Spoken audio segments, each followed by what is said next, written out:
thank you so much for joining us today. We're excited to talk about the digital SAT and the changes coming up for the coaches. So let's jump into it. Thank you, John. Let's start off with what is the digital SAT? What's changing? What can you tell us? Well, the big thing that's changing is it's not a paper and pencil test. So that's a monumental change right there as far as format. Students will be taking it on a device, a laptop, a tablet, basically electronic. The scale is the same 1600. It will scale out the same way. So that's staying the same. It's shorter. The test is significantly shorter. The paper and pencil test, about 3 hours. The new digital version of the test, just over 2 hours, like 2 hours and 14 minutes. So that's a big change. And then perhaps most importantly of all, the new test is adaptive in nature, meaning that it has software intelligence built into it to change the difficulty level based on student performance on how they do in the first module. Everybody's offered an easy medium version of the subjects.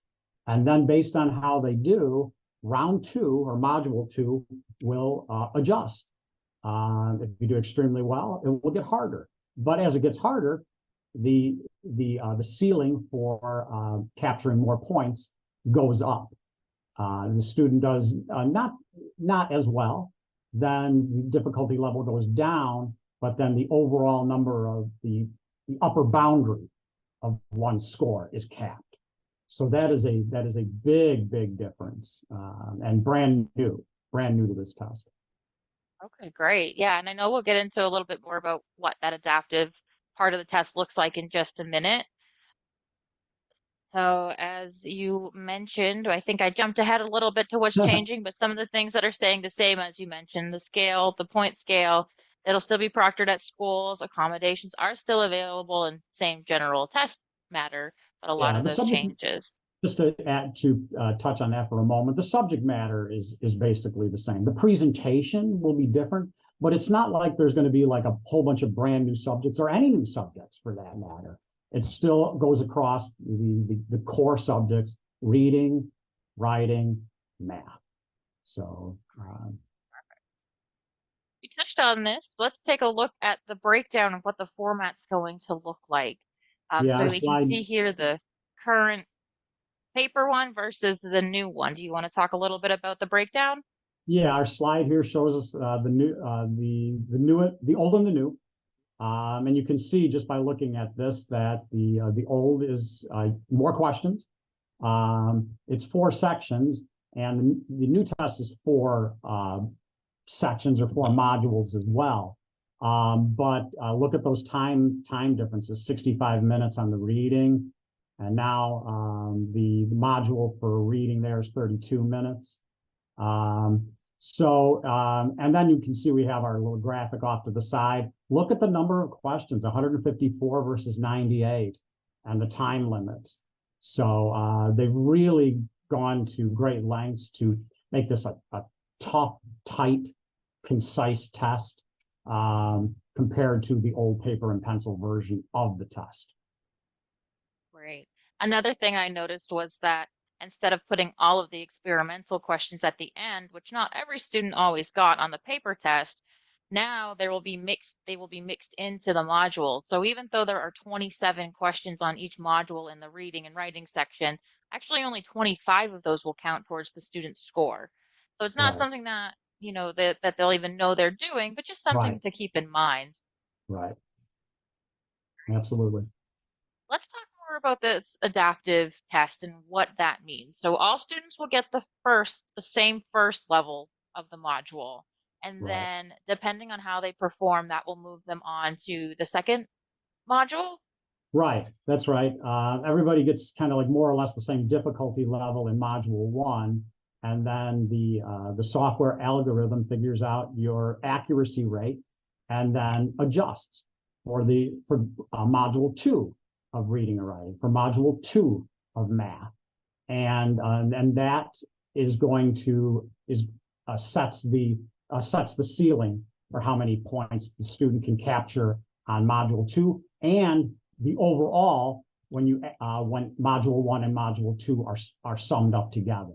So it's a big difference, and I think for students and for tutors, we have to kind of like emphasize the importance of, like, you have to do your very best work on module 1 in order to achieve at your highest level, or at least your personal best.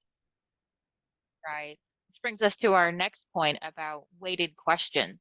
And this Right. is something that is also completely new to the SAT, this with the digital format.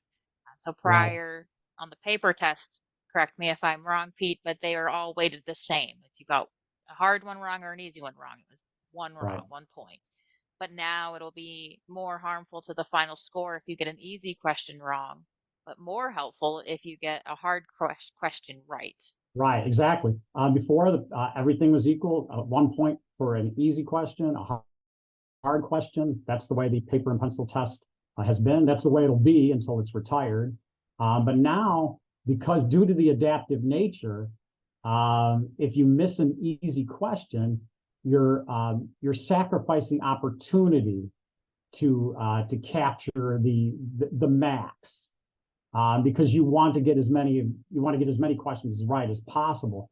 So you can see how missing an easier one is a little bit more detrimental than it otherwise would be. Saying opposite that, getting a hard question right opens up the opportunity for module 2 for you to achieve at the very highest level. So it's a brand new mentality. Great. And we've touched on this as well, but students who do not get to that second, more difficult module, it's highly unlikely that on that section they'll score above a 600 to a 620, but low 600 range, which obviously will affect their overall score on the whole test. Right. Now, this data is taken from just the current case studies that have been done so far on the digital SAT.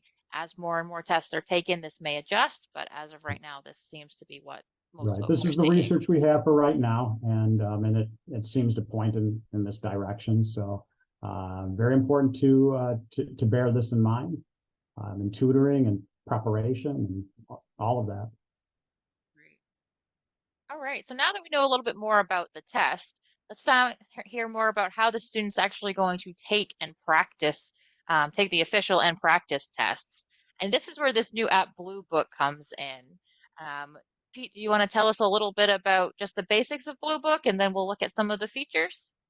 Yes, absolutely. So now this is an app, and the app is basically driving the student's practice test, their actual test, how the SAT communicates to the student, how the student communicates to the SAT. It's all app driven. So this is a brand new feature. It must be installed on the device that the student's going to take the test on, or even the practice if they take a practice test. It's all driven by Blue Book. So that's, you have to make sure we have that buckled down. As tutors, I think we're going to have to make this kind of like on our checklist with our students to make sure it gets done. It tends not to get done unless there's a teacher or an adult involved. It's the same app for the practice and the real tests. So that's it is essential. It's essential to get familiar with Blue Book, and for us to kind of like walk our students through any of the logistics of installing Blue Book. Now, a lot of students are going to have that probably done at school through IT departments at school. Will be guiding a lot of this, but we're involved as well. Okay, great. So let's get some of these functions. We've pulled some examples. So in Blue Book, you can review instructions at any time. You can highlight and annotate on the reading and writing section only. There's a built-in timer, so you can see how much time is left, and you're able to cross out answers. So we just have a quick example of some of these. You can see here that these are the instructions, and you're able to open and close them at any time. This is the timer here that you can hide if, especially if that's kind of distracting to students to see that timer ticking down, they can hide it until the 5-minute mark. When there's only 5 minutes left, that will automatically pop back up so that they know there's 5 minutes left. Mhm. Up here in the top corner is where we have that annotate tool, and that will allow students to highlight and add notes to the different parts that they highlight. They Yep. can also highlight in the question, which I know some tutors do teach students to highlight the parts in the question that might be helpful. Yeah. And then you Underline can them. also, yeah, or underline them exactly. And then you can Yeah. also cross out the answers that you know it's not to give you a better visual of which questions you are talking about. Moving on to the math section. Pete, do you want to Mhm. talk a little bit about some of just the features in Blue Book that are Definitely. different? Yeah, some things that are the same and some things are different. The reference sheet with some basic formulas that's been provided on the paper and pencil test, you see it right there. That will stay. So you have that as a reference on the old paper and pencil test carries over to the new digital version of the test. A word on calculators, brand new to the digital test is the fact that the student can use a calculator on any given math problem. This differs from the old paper and pencil test, where there's an entire section called no calculator. So now calculator is available at all times. You see on the screen there a tool that a lot of students are familiar with through their math classes in high school. The Desmos calculator is built into the page as a student takes math on the digital SAT. So it's there. It's there and available. Secondarily, you can bring a handheld calculator if that's a comfort for the student. No cords or cables. It has to be 100% battery operated. But some people do feel better and more familiar with kind of like punching their calculations into an actual calculator. So there are options. There are options, but I think the main thing is just knowing that you have a calculator available at all times. Some students are better than others at mental math, and so you don't have to worry about the mental math. If you have a calculator on there and that's a tool you need, then you have it available on all math questions on the digital SAT. Perfect. The other thing that you can do on all of the sections as well is you can mark questions for review as well as see where you are in the test. So this was a practice test, so it was only giving 7 questions, but normally you would see all of 27 questions for the reading section, 22 for each math section, I believe it was. I could be making that Yep. up. But you can mark them for review. You can see where you currently are with the little marker. You can see Yep. which ones you haven't answered yet. You can even jump all the way to the review page so you can Yep. see exactly what you have or haven't done. Yep. All right, perfect. So then let's talk about our mock test practice a little bit. So as most tutors know, we offer these mock tests, the SAT and the ACT, currently through EC Tutoring. And the process for the ACT will stay the same, but the process for the SAT is going to look a little bit different. So now instead of us sending out the test to the students and having them sit on a Saturday morning with a virtual proctor, they are actually going to take their practice test through Blue Book. There's four full length practice tests on Blue Book, and they can take those at any time. But what we are having folks do, or asking students to do prior to meeting with their coach for the first time, is go on and complete one of those practice tests and let us see the score report so that we can share that with the coach. Now, the Yep. score report does look a little bit different, and I think this part, Pete, I'll have you talk on a little bit, because normally our score reports from the old way were much more detailed and broken down into each section, each question type, what was right, what was wrong. But Pete, can you talk a Yeah. little bit about what you'll be able to do with this score report? Yeah, what we can do here is slightly more limited. I have to believe that this will change over the course of time, but we're talking about now, and what we have available now is you kind of just get an overall accuracy report. We do not get the subcategories of reading and writing and language and math, and even all the subcategories within those, like use of grammar and punctuation, mechanics. You get kind of like these subcategory scores. This is just kind of like a broad overall. it looks limited, but there are some useful features. You see there's a review button there on the right-hand side. So you can actually see a tutor with the student, as long as we're working together and sharing, can see what you missed, what the right answer was, what your answer was, the question behind it. So I feel like that would be a very good diagnostic tool, at least at the beginning, to see, let's take a look at what you missed. Why did you miss it? What was going on? Why did you come up with your answer and versus the right answer, and what were they looking for? You know, how might you have changed your answer based on, you know, a complete understanding. So so there is possibility to really kind of look at the students kind of like pre-test and see and get more granular behind that. The overall is pretty simplistic, but if you dig in and use what's there, you can do some good work as far as test prep is concerned. So it's what we have now, and I think too, this is another one we have to add to our milestones of like checklist. It's like, did you take your practice test? You know, it's like because it's going to be on the student to kind of do that, and then but on us to kind of oversee, or kind of I don't want to use the word bug, but at least prod them to say, did you do it? Are you doing it? Can we look at the results? Can we set up a time to do that? Again, unless adults are involved, it tends not to happen. So so it's on our plate to at least be we have a responsibility there to guide. Great. And one thing too to note is that the score report, even though they'll take the practice test in Blue Book, the score report actually shows up in their College Board account online. So it's not in the app. They have to log into their College Board account to see that score. So as a tutor, is again helping them navigate that process if they're not sure. And then the student will have to pull that up, share their screen, and you'll have to walk them through it, as opposed to the old way of you having the score report right in front of you. So that's the difference. differences.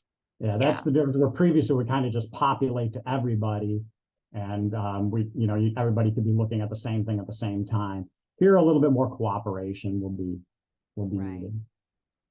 Okay, great. So let's jump into the sections and how those are broken down and what strategies that the coaches and tutors can use within those sections. And we're going to start with reading and writing, because this section did have the biggest changes. Yep. So Pete, do you want to tell us a little bit about how this section is changing and what's going to be on it? Yeah, for sure. This represents the biggest change. Now, first of all, on the old paper and pencil test, there were separate sections: a separate section for reading, a separate section for writing and language. On the new test, they have a brand new subject category. It's called reading and writing. So they kind of like put it all together. On the old paper and pencil test, which is, I keep calling it old, but it exists, and it'll exist for a little while. It's going to face its retirement soon. But there you get 5 fully developed essays, article length, and they're pretty. And I call them deep analysis. They're known for depth and critical thinking, and dense as far as kind of like command of evidence and fact gathering. So it's a longer, deeper exercise. On the new version of the test, all of the questions are paragraph length, like about 150 words or less. So I call them quick bursts. They come at you. There's more of them, but they're shorter. So it becomes more important to kind of like process those swiftly, look for the context inside that short paragraph that will kind of like be the pathway to the answer. And that's just one answer. And then you're done and you go on to the next one. Whereas with the full length essays, that essay will dictate 10 questions, 10 or 11 questions. So these paragraphs are just one and done. So it's more context based, and then based on making a logical comparison. Is the comparison a contrast? Is it a result where like one thing leads to another? These types of decisions will be very important on these short bursts. Sometimes we'll get excerpted lines from a poem or an essay, very brief, where a decision has to be made about a vocabulary word or what was the right word to describe the mood in a poem or a short essay. So it's altogether, the flavor of it's altogether different. There's slightly less emphasis on grammar, punctuation, and mechanics because we don't have an entire separate section of writing and language. It's there. It's just there's less of it because there's less of everything when you go from 154 questions to 98. A lot of the decisions are vocabulary because they fit in with that short burst mentality of having to make a decision about the meaning of a word. That's a little bit less important when on a full-length essay where there are 85 to 90 lines worth of words in a paragraph. The vocabulary decision on one word is, kind of becomes an important aspect of this subject on the digital SAT. Great. And you mentioned this, but just to be sure, one of the changes on the reading section as well is that the questions are all standalone now, correct? There's no Yes. more refer Yes. to the recent Right. passage. Yeah, one of the kind of like the aspects that most students have not liked is as a question and then right underneath it, which of the following is the best evidence to the previous. They're paired, and there's a lot of them on the paper and pencil test. So that goes away. Every single question on the digital SAT is standalone. It does not tie or attach to any other question. Another thing too that I think is kind of a difference that most people will appreciate is on the writing and language. You frequently get a question, sentence such and such for logic and cohesion should be placed where it is now, before sentence 5, after sentence 6. No question like that will appear on the new test. So that's a different skill altogether. And they tend to be kind of like categories that most students like. It hasn't been their favorite thing to do. The evidence pairs and the sentence sequencing, gone. So. All right, great. Let's dig into the details a little bit. And you talked a little bit about some of these things already, that word counts are much lower. They are 25 to 150 words per passage or pair of passages. I think one of the other large changes is that there will be a lot more questions based on tables, bar graphs, line graphs, but some more data-driven analysis within even the reading and writing section. Yes. Yeah, I think people will be surprised at that and say, well, how does that fit? That seems like more like a science or math skill. But I mean, the questions can be constructed in such a way that you have to come up with a reasonable interpretation of, does that graph support the main idea or the main purpose, or how is it supportive or perhaps unrelated? So this is a stronger aspect of in the digital SAT is using these charts, graphs, and tables to draw inferences and conclusions. Okay, so great. And then we have this nice table that kind of breaks down about what percentage of each type of question there will be on the test. So it's about 25% for each, give or take a couple percentages. And again, this is, based on the currently available data, but this is directly from College Board, the breakdown of the questions and the question type.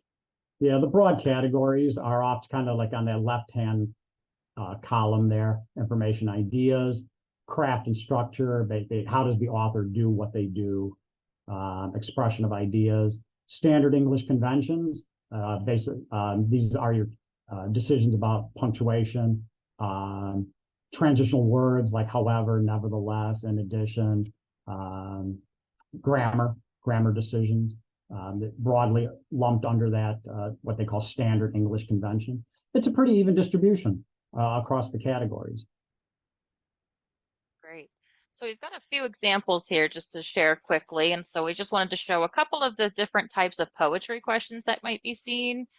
This one is, you can see a little bit of a, I'll say longer poem because it's more of a whole poem than just a couple of lines. And the question is to choose the choice that best states the main purpose. Right. Alternatively, we might have one that gives you the poem and it wants you to best describe the function of an underlined portion in that test. So instead Right. of what is the Right. meaning, but what is So the function? right. So I like that we have this to show because it strongly shows how context is dictates is going to dictate a lot of these decisions.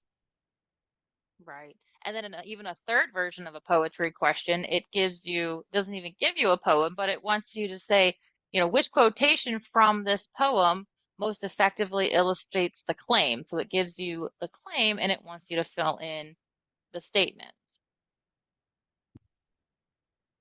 Very context driven there, just in a slightly different way.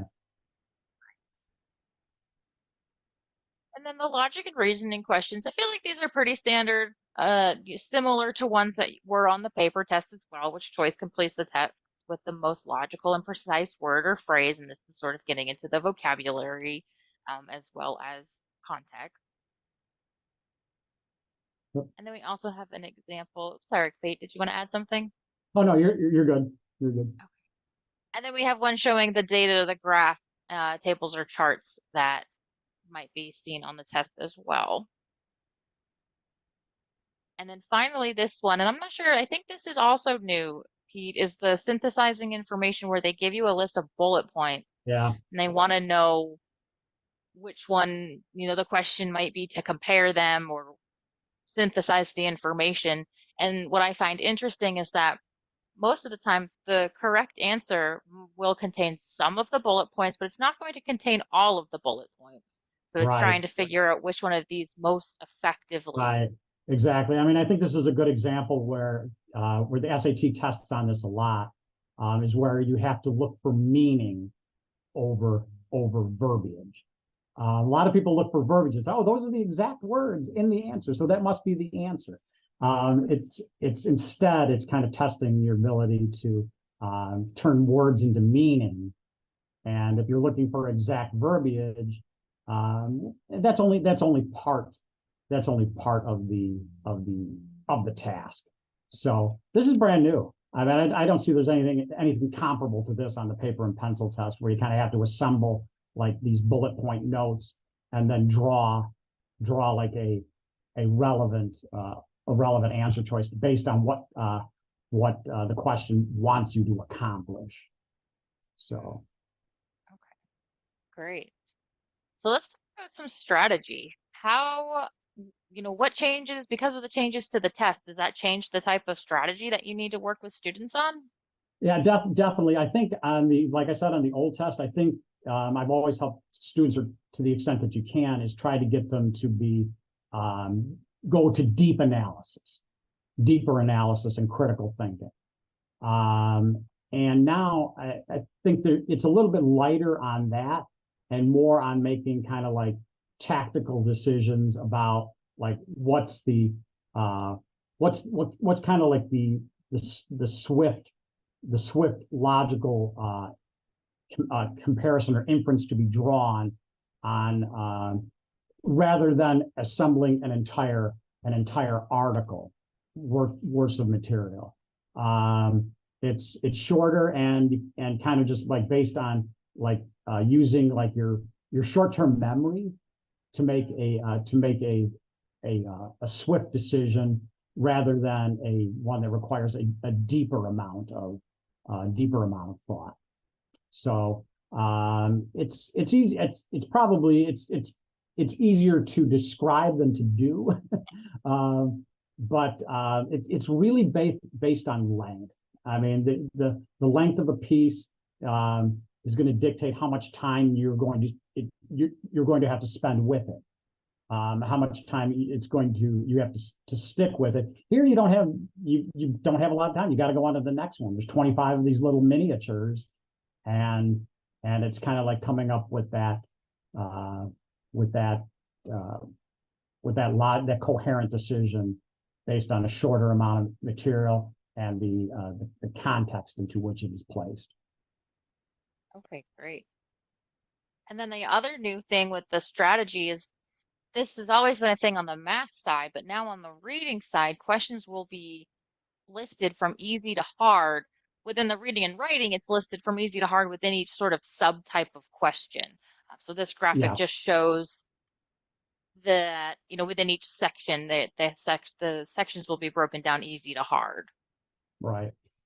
And once students and tutors start working with it, I think, then you can use that as a little bit of a strategy or organization. Like when you're getting to the harder end of it, it's like, and you sense that it is. It's like, wow, these are starting to feel harder. Is that a point where you'd say, hey, I'm going to skip it and come back, or should I be spending a great deal of time on it when I know easier ones are coming down, are coming down the pike? I think that is, you can organize kind of like your approach, knowing that that's going to happen. If you know something's going to happen, you can then, then at least, you're mentally prepared for it, and can Right. make better decisions about it. Okay, great. So let's go on to math. This one has changed less, but can you tell us what some of those changes are? The calculator, which we spoke about already. Another change is that the SAT, the paper and pencil SAT, has always been pretty light on geometry. So we've noticed that there's more of it now. They were including more geometry on the digital version of the SAT. The questions tend to be less wordy than what we've seen so far compared to the old test. Everything about the old test is longer and more. So these are just a little bit more precise or concise. Concise is the right word. So those are some of the changes: more geometry, tighter wording, shorter, and then the fact that the calculator is open and available at all times. Right. The other thing I noticed was that it does look like there are a few more student-produced answers on the new digital SAT than the prior on the paper one. So the breakdown was about 75% multiple choice and 25% student-produced answers, which is just a few Yeah, more than there were on the past. I'm glad you said that too, because there's another difference there that comes to mind is on the paper and pencil version of the test. Those fill-ins or grid-ins, student produced, are always at the end, like in a all together in one spot. Now they're mixed throughout the test, so you might have a few multiple choices and then run into a grid-in. Then it goes to multiple choice, and then a grid-in. So they're intermittent. They're not all together all in one place, compared to the old SAT, where they are all in one place. So that's a difference. Okay, great. I think the other thing too is that because it's digital online, they won't be gridded anymore. Instead, the student will just type in their answer. And Yeah, there are some, and it does pop up and prompt them when they get to this portion, but it'll tell them what are acceptable ways to enter the number. But since it's, right. graded by a computer, like if it's a fraction or a decimal, either one will be accepted. If it's so Yeah, there, it will give them some guidance on how to enter those questions as well. yeah. But as far as Or ovaling, answers. the old the ovaling, is kind of like that's kind of Right. becoming more of a thing of the past, or it's going to become a thing of the past. Right, Yeah. exactly. Okay, so breaking down some of the details again, um, we see that the subject areas for context are pretty much the same. The word count, as mentioned, is 50 words or less, so less lengthy than some of the old problems, and there will still be about 30% set into context. And I think there was always informational graphics on the previous test, but that will continue to be the same. Yep. It's a component of. I think it's a component of both. I haven't seen anything that would tell me that it's gone up or down. It's just present. So Sure. expect it to be there. Great. So let's jump to strategy for this. So are there changes to the strategy for the math section? I think a lot of students are paper and pencil folks. So just kind of like getting used to manipulating Desmos on a screen to get it to do what you want it to do is going to take some practice. There is a way around that. You can use a handheld calculator. But if you're going to take the test kind of like completely on your laptop or device without any outside devices, I could see that taking some getting used to. I personally, as a teacher, it would take me some, that wouldn't be perhaps my favorite mode either. Some of the other steps for success on math, I think, stay the same. Is pound on the formulas. They give you a limited amount, but there are a whole bunch of math concepts, formulas, and skills that you have to come in. You have to come in knowing, and are not provided. That's something that somebody would have to do anyway. I think on the old SAT, on the new version of the digital SAT is know your formulas.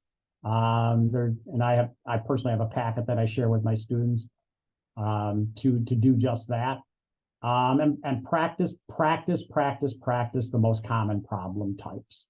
And the SAT is somewhat predictable in that aspect. They can always throw a zinger at you. I mean, that can happen. But the 15 or 20 most common types of problems are that's not going to change. You're going to see those problem types. I've made a list of the ones that I've seen the most, and I'd share that with students. It's like that whether you're taking the paper and pencil test or the digital version of the test, expect to see these. They're likely to happen. They happen, or sometimes we'll say they come up regularly. So that's just knowing what to expect of the most frequently observed would help you on no matter what you're doing. Right. And you mentioned a good point at the beginning, Pete, that some students are more of a paper and pencil math type person. So I think it's good to note that students will still be allowed to have scratch paper and pencil during these Yes. tests as well. Yeah. And that leads to success, I think, no matter what. I mean, because math is a solving step based thing. And writing it down, whether you're writing it down however you're writing it down, on a screen or a piece of paper, is fundamental to getting to the right answer. It's one of the places where people fall down because they're doing some mental math, or they're combining steps, they're doing some of it in their head, they're doing some of it on paper. It's I could see how a lot of people say, I really want that piece of paper so I can show.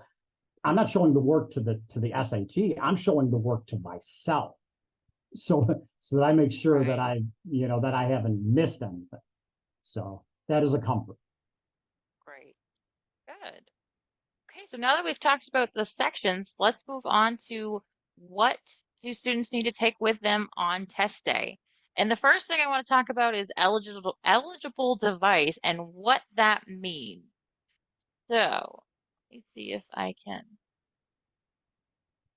Oh, my visual is gone apparently. I took it out, but let's talk about what an eligible device is. So this is right from the SAT book. The device must be able to connect to Wi-Fi, and it should be able to hold a charge for around 3 hours, since outlets may or may not always be available. But for that device, students can use a Windows laptop or tablet, a Chromebook, or a Mac laptop or an iPad. So any of those you are able to use to take the official SAT, digital SAT test. If using a tablet, they are allowed to have an external keyboard and mouse if needed, to help manipulate on the screen. But on here, there we go. Those are the eligible devices. And then, Pete, as you mentioned before, the Blue Book app does need to be downloaded onto the device prior to test day, which is something that as a coach or tutor, you're right, we want to add that to sort of our milestone check-ins with the student. Have you put this on, which really, I mean, towards the beginning, have you put this on your computer? Because if they're taking practice tests, they're going to need it anyways. Right. But especially, I mean, it's mandatory. It's just think of it, it's mandatory. So it has to be taken care of. They can also, per the usual, take snacks and drinks to be kept under their desk during testing. if they are taking that handheld calculator, having extra batteries is always a good idea. And having the power cables now for their testing device is also recommended. And I think you talked a little bit about the Blue Book app. Most of the time, if they're using a personal device, they'll be able to download it on their own, but they will need to make sure that they're able to connect to the Wi-Fi at their school. Or if they're using a school computer, they may need the IT department to help them with that download. So again, just something that the coaches and tutors need to be aware of and kind of stay on top of, like you said, as the adult, stay on top of that and make sure the student gets Yeah. that done. All right, great. One of the things I think we've seen a lot more of recently, but just in general, is test anxiety. And Pete, can you tell us a little bit about how the digital SAT might be might look different for students with test anxiety? Yeah, I think there's some aspects here that is going to make it a different experience. First of all, it's shorter. So the it's hard to take a long test. I mean, attention span, I mean, think about like anything in life. I mean, even a movie, even something that you would enjoy. It rarely goes past 2 hours. There's a reason for that, because it's like it's hard to focus for that long. So knowing, that the test is shorter might give some students peace of mind.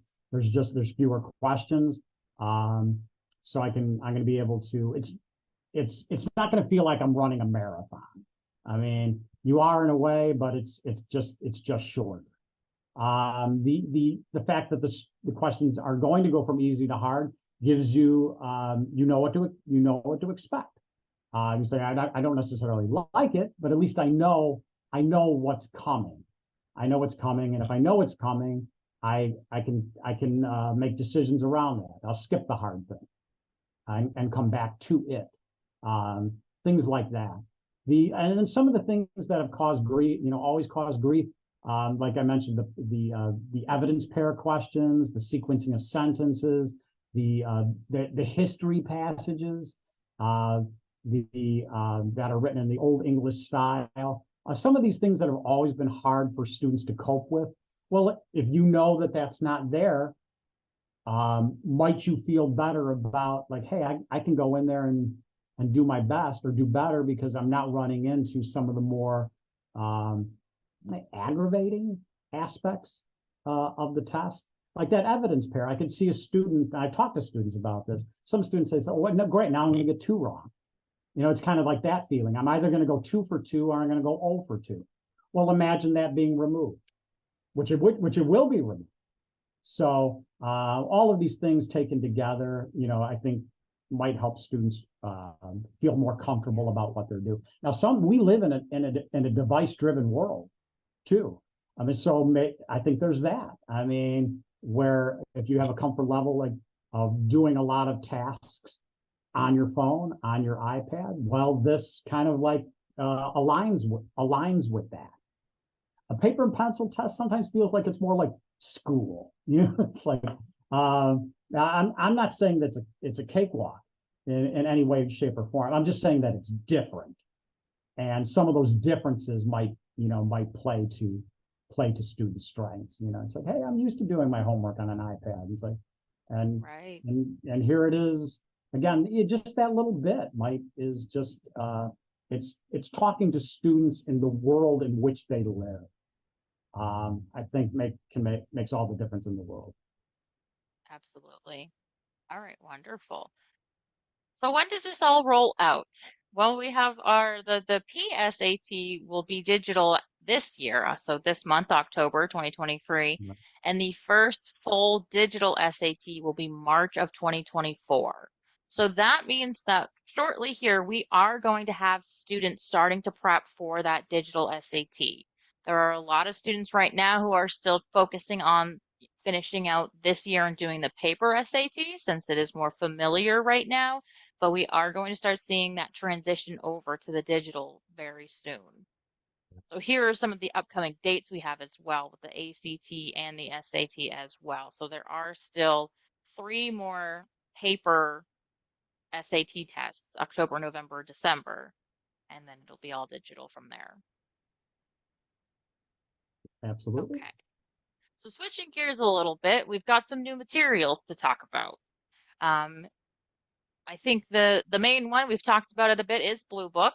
But if you haven't already, I would have recommend, and actually we are probably going to require this at some point, all coaches to go and create a fake student Blue Book account.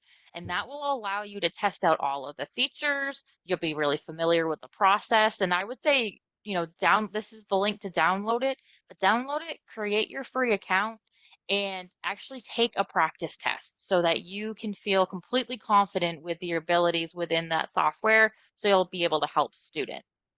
and Now, and get and get a flavor for like what the articulation and presentation of the questions too.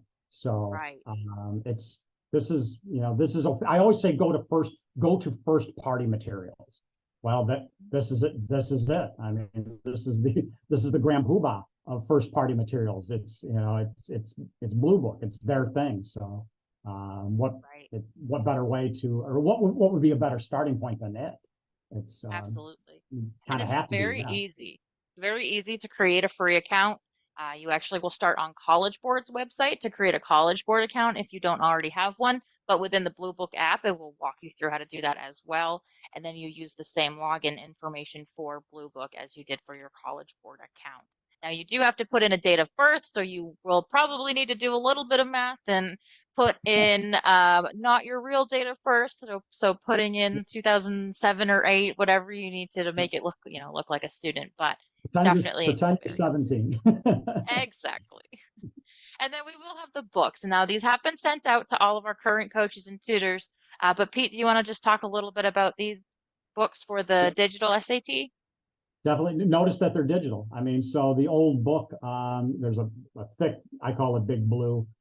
Big Blue is what we would use for paper and pencil. But now these books are more attuned to the shorter nature and the different presentation and articulation on the digital version of the SAT. The primary is the Blue Book on our screen there. So I feel like this is the one to use for really getting used to the test. And then the Barron's Guide is supplemental in nature. It's third-party material. That's why it's supplemental. But there's still some great stuff in there to shore up some deficits on grammar, math, punctuation, mechanics, and they have their own version of digital SAT questions. So if you exhaust the book, here's a supplement to it. So these are our main books going forward for the digital SAT. Great. And the ACT, we are also switching over. So just to clarify, the Summit books are no more. We won't be sending them out, and we will not have the online access for the Summit materials. We are switching both SAT and ACT for the supplemental materials over to the Barron's guides. We will obviously continue to use the official prep books for ACT and DSAT as well. So everybody should have this is the ACT, the official ACT prep guide is the newest one. And then the Barron's is again Yeah, and I just want to supplemental. add the Barron's is supplemental. You say, well, why do we have this? Well, it's due to the fact that the supplementals that we've had in the past are through Summit were no longer being supplied. So we had to make a decision. Say, well, what would be what's going to replace that?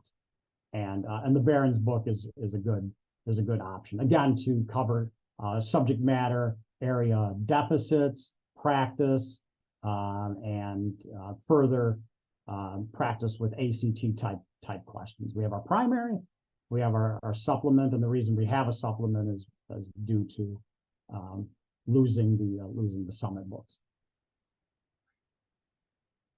Great. And then some other supplemental materials. In the Google Classroom, there are some different worksheets, practice problems, reading passages if you're looking for very specific things. Khan Academy is actually linked to Blue Book. That is who SAT.org is doing a lot of their help through, and it does have a lot of useful information there. And then obviously, if you're looking for some like very specific math, you could use something like IXL or Delta Math if you need additional materials outside of the book. Pete, Good, anything you wanted all to add? good. Yeah, I would just say they're all good relevant practice. I always go with, I always say primary is the best. I always say the best supplement to the test is more of the test. But they're all of the rest of the items mentioned here. Khan's great. I mean, it's just more good relevant practice. Delta Math, it's more good relevant practice. So you just kind of have to use it bring it into your repertoire as to how much that's going to you're going to include, and it should be supplementary in nature, and which students would benefit from that. Especially when you have like a long program where you're doing like 30 hours, you might get to the point of, wow, it's like I need some options. So it could fit into it's just it's another tool in our repertoire. Okay. So we are at the end. If anybody has any questions, they can, or comments or concerns, please feel free to email those over to me and I can collaborate with Pete and get you answers on those. But Pete, are there any common questions that we've heard from folks or anything else you wanted to add about the tests? I think probably the most common question is, which test should I take? ACT, and it's now at the current, so now this is not going to last forever, but in the current state of affairs, we have three. There's the paper and pencil SAT. There's the paper and pencil ACT, which seems like that's not going to change anytime soon. And then there's the digital version of the SAT. So, we have, soon the three options will go down to two when the paper and pencil SAT is retired. But that's probably the most common question I get is like, which test should I take? The answer to that is it depends. It depends. Like what are your strengths and weaknesses? Are you a math person? 50% of the overall is going from on the SAT is going to come from math. 25% on the ACT will come from math. I feel like that's a big decision right there. The ACT has a unique science section. Some people say, hey, that sounds pretty good to me. Other people say, you know what, to make those decisions about charts, graphs, and tables all in 35 minutes, I'm not so sure. So, the answer is it depends. I always recommend that people look at both, even if it's only ultimately to reject it. At least it was considered. At least it was considered. And our, as coaches and mentors, we can help our students kind of like look at the pros and cons of both of those tests. That's probably the most common question that I get. The other one that's coming up a little bit that folks are asking me is, do you think the digital version of the test is easier? And it's like, well, it's like, what does one person's easy is another person's not so easy. I would say for most people, most of the time, it's feeling like the new test is a little less intense and dense than the old SAT. I've seen some of like the pilot studies and research that a lot of students are finishing early, like actually with a little bit of time left on the clock. That tells me that it's like, okay, this seems like it might be a more comfortable situation.